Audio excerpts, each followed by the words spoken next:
ভাইয়ের আবদারে আজ বানিয়েছিলাম ভেজ মাঞ্চুরিয়ান। মাছ মাংস ডিম যদি খেতে ভালো না লাগে, একদিন এই ভেজ মাঞ্চুরিয়ানটা ট্রাই করে দেখতেই পারো।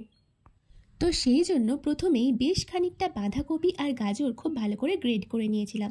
তারপর তার থেকে জল চিপে বার করে নিয়ে তার সাথে মিশিয়ে নিয়েছিলাম স্প্রিং অনিয়ন, শিমলা মির্চ, পেঁয়াজ কুচি, আদা রসুন কুচি, লঙ্কা কুচি, সয়া সস, কর্নফ্লাওয়ার, ময়দা আর লবণ দিয়ে খুব ভালো করে মেখে নিয়েছিলাম। তারপর হাত দিয়ে ছোট ছোট করে বলের মতো বানিয়ে কড়াইয়ের মধ্যে বেশ খানিকটা রিফাইন তেল দিয়ে একের পর এক ওই বানিয়ে রাখা বলগুলো কম আঁচে নেড়ে চেড়ে ভালোভাবে ভেজে নিতে হবে।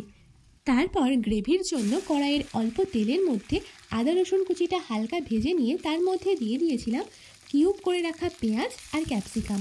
অল্প একটু লবণ দিয়ে হালকা করে ভেজেই তার মধ্যে দিয়েছিলাম গোলমরিচ গুঁড়ো, সয়া সস আর টমেটো সস।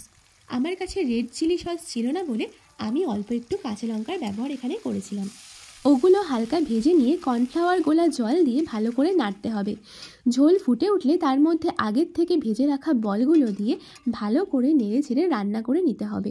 লাস্টে ধনেপাতা কুচি দিয়ে নেড়ে চেড়ে নামিয়ে নিলেই তৈরি টেস্টি টেস্টি ভেজ মাঞ্চুরিয়ান। তারপর ভাত কিংবা রুটির সাথে গরম গরম সার্ভ করো।